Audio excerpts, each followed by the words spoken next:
수국도 은근히 괜찮네. 눌렀어요. 네? 네. 안녕하세요. 삼룡이농원의 장프로입니다. 반갑습니다, 여러분. 구독자 여러분 및 시청자 여러분 대단히 반갑습니다. 네, 오늘 이렇게 영상을 킨 이유는 저희들이 수국을 관리하는 데 있어서 굉장히 어렵지 않습니까? 그래서 봄부터 겨울까지 계절별 수국 관리 요령에 대해서 말씀을 드리고자 이렇게 영상을 켰습니다.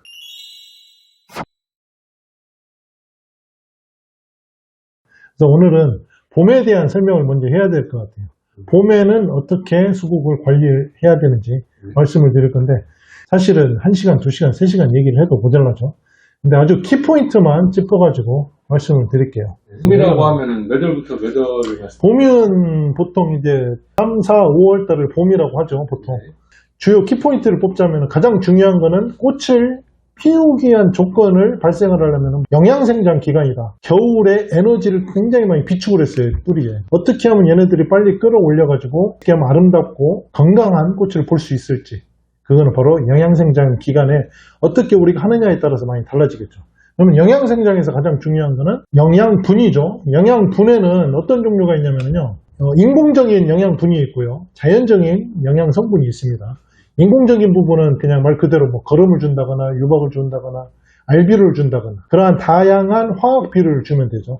화학비료 중에 보통 가장 중요한 부분들 한 5가지만 꼽자면은 3대 천왕이 NPK라고 질소, 인산, 가리죠. 그 중에서 조금 더 추가를 하면은 칼슘하고 마그네슘을 조금 더 추가를 할 수가 있습니다.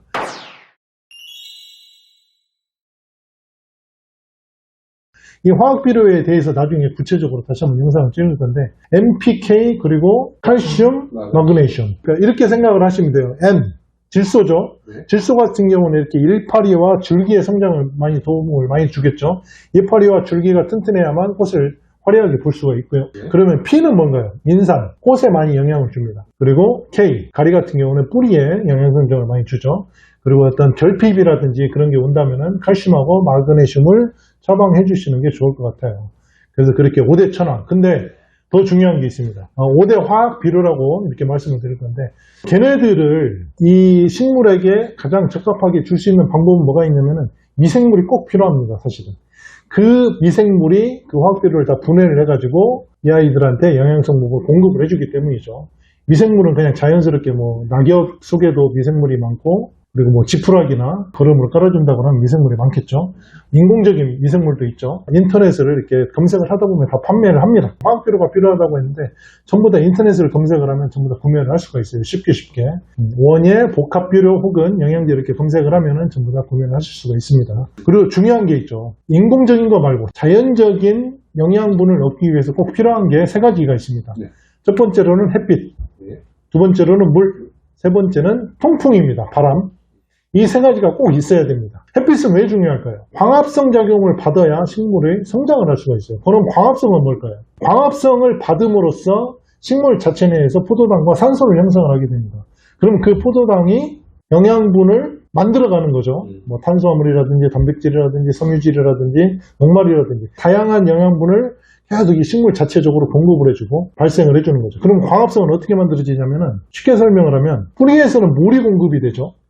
그리고 이파리에서는 이산화탄소를 흡수를 하게 됩니다. 그것을 빛의 에너지가 얘네들을 융합을 시켜주는 거죠. 그래서 광합성, 합해주는 거죠. 그래서 방금처럼 그렇게 광합성 작용을 통해서 다양한 영양소를 만들어주면서 서로 계속 순환을 하는 거예요.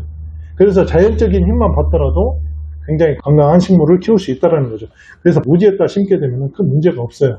거름을 주지 않더라도 아주 무럭무럭 자라게 되어 있죠. 그러면은 수국은 햇빛을 얼마나 많이 받아야 될까요? 광합성 작용을 가장 좋은 시간 타이밍이 언제냐면요, 오전 7시부터 오후 2시까지예요. 그때 광합성 작용을 굉장히 많이 합니다. 오후에는 이제 조금 시들면은 광합성 작용을 조금 덜 받는다고 생각을 하시면 돼요. 오후에는 가급적이면 그늘 속에 놓는 게 좋겠죠. 반그늘 형태에서 키우시게 되면 훨씬 건강하게 자랄 수가 있다는 거죠. 광합성 작용을 할 때 빠질 수 없는 중요한 단어가 있습니다. 바로 증산작용입니다. 증산작용은 조금 이따 제가 다시 한번 설명을 해드리도록 할게요. 그리고 두 번째는 물이죠. 모든 식물은 다 물이 있어야 살 수가 있죠. 원예학을 보게 되면은 물을 줄 때 4가지 방법이 있어요. 4가지 상태를 얘기를 하는 건데, 첫 번째는 건조한 상태, 두 번째는 촉촉한 상태, 세 번째는 축축한 상태. 네 번째가 침수된 상태. 이렇게 얘기를 하거든요. 수국 같은 경우에는 약간 촉촉한 상태, 2단계 촉촉한 상태를 유지를 해줘야 된다. 완전 마른 상태에서 지속되면 어떤 현상이 나오냐면요. 탈수 현상이 나와요. 예를 들어서 물을 줬는데 물이 그냥 한 번에 다 빠져나오는 경우가 있어요. 그런 걸 보고 탈수 현상이라고 해요. 물을 얘네들이 못 받아들이는 거야. 왜 그러냐면은 건조한 상태에서 마름으로 지나갔을 때 약 2, 3일 정도 지나잖아요. 그럼 잎사귀들이 다 처지게 돼 있습니다. 뿌리들이 마르면은 경질화가 되거든요. 그 경질화가 된 상태에서 물을 주게 되면 아무 의미가 없어요. 그럼 걔네들은 어떻게 살려야 되냐면은 다양한 방법이 있겠지만 가장 좋은 방법은 뿌리를 절단을 해가지고 분갈이를 해주시는 게 좋아요. 위에 있는 줄기도 마찬가지로 어느 정도 씨알 비율이라고 위하고 밑에하고 맞춰주는 게 좋거든요. 위하고 뿌리 쪽을 1대1 비율로 맞춰줘야 한다. 뿌리를 절단을 하면 그 안에서 실뿌리가 나오거든요. 훨씬 건강한 상태의 수국을 만나볼 수가 있을 것 같습니다. 우리가 물을 줬었을 때 바로 말라버리는 것보다 물을 좀 오래 유지를 하는 게 좋잖아요. 수국 같은 경우에는 물 받침이 있는 게 훨씬 좋다. 그리고 마지막으로 이제 통풍인데, 자, 여기서 이제 증산작용에 대해서 설명을 드릴 거예요. 증산작용이 뭐냐면은 물이 날아가는 걸 얘기를 하지 않습니까? 그러면 얘네들이 물이 날아가면은 뿌리 쪽에서 어떻게 될까요? 물을 다시 흡수를 하겠죠. 그래서 뿌리 쪽에서 물을 흡수를 하면 얘네들은 계속 날려주는 거예요. 그게 통풍으로서도 그런 현상이 나옵니다. 그리고 아까 얘기했던 광합성 작용. 햇빛을 계속 여러 번 계속 많이 받다 보면 물이 마르죠. 그러면 또 뿌리에서 또 계속 운동을 한다는 거죠. 근데 사람들도 마찬가지로 무언가를 먹게 되면 소화를 하잖아요. 땀을 흘리고, 그럼 또 영양분이 부족하니까 또 물을 마시게 되고, 영양 성분을 계속 먹게 돼 있죠. 그럼 또 소화를 시켜주고, 그러면서 점점 커가고 자라는, 순환을 하는 그런 역할을 해주게 되는 거죠. 그게 이제 식물의 기본 원리입니다. 그게 가장 중요하다고 생각을 합니다. 증산작용이라는 거를 꼭 기억을 해주셔야 돼요. 그러면 통풍 같은 경우에는 노지에서는 상관없잖아요. 항상 바람이 부니까. 집에서는 자주 환기를 시켜줘야 되고, 선풍기라든지 서큘레이터라고 바람을 이렇게 순환시켜주는 그런 장치도 나와 있거든요. 해주시기 바랍니다. 통풍 굉장히 중요합니다. 그리고 또 물을 너무 과하게 주면 어떤 현상이 나옵니까? 과습이 되죠. 탈수가 더 안 좋을까요? 과습이 더 안 좋을까요? 과습이 더 안 좋죠. 그렇죠. 과습은 살릴 수가 없어요. 과습병 하면 딱 걸리면 뿌리가 다 썩어 내려갑니다. 수국은 물을 좋아한다고 하는데 저 같은 경우에는 조금 다르게 생각하는 게 뭐냐면은 항상 물을 머금고 있다 보면은 얘네들이 잘 안 커요. 어느 정도는 건조하게 키우셔야 됩니다. 마르지만 않다면은 항상 촉촉함과 건조를 약간 유지를 시켜준다면은 건강한 아이로 키울 수 있을 것 같습니다. 봄에도 중요한 부분이 아무래도 이 아이들이 싹을 키우는 과정에 있어서 가장 중요한 건 뭐냐면 약한 아이들이에요. 신생아들이란 말입니다. 그럼 뭐에 취약할 것 같아요? 병이 취약. 그렇죠. 병, 균에 굉장히 취약합니다. 그래서 병충해 관리를 잘 해주셔야 돼요. 결국에는 이거예요. 바이러스, 곰팡이, 충 미리미리 방제를 해주자.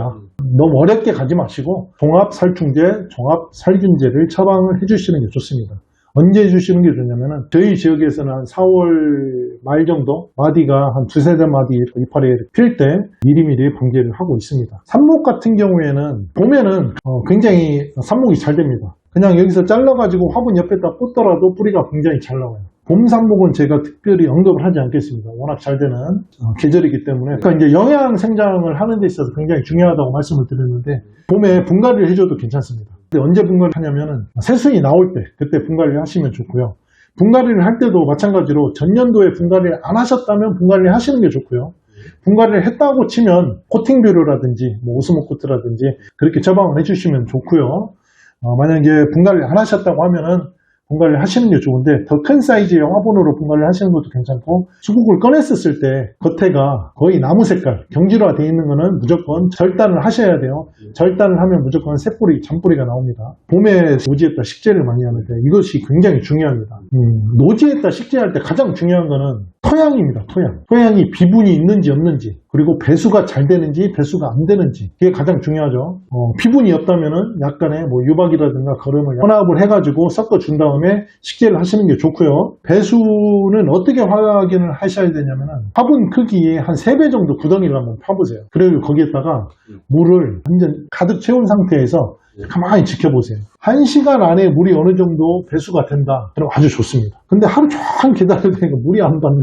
그런 토양에다가 나무라든지 뭐 수국 같은 거 식재를 하면 무조건 과습에 걸려가지고 뿌리가 다 썩습니다. 식재를 하기 전에 배수도 잘 되고 거름도 잘 줬어요. 이왕 하는 거 살균 살충제하고 뿌리 영양제를 같이 혼합해갖고 주면은 훨씬 좋습니다. 노지에다 식재를 할 때 또 하나 주의할 점이 뭐냐면요. 멀칭들을 많이 하세요. 멀칭이라는 걸 왜 중요하냐면요.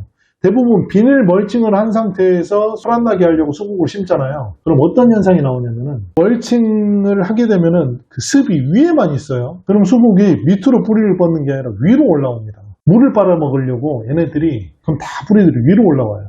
이게 수국 이렇게 흔들어 보면 매가리가 없어요. 그런 경우는 뿌리들이 밑으로 활착을 못했다. 수국 사이즈의 2배 정도 크기의 구멍을 뚫어가지고 식재를 하시는 게 좋고요. 그 주변에는 지푸라기나 나뭇잎도 괜찮겠죠.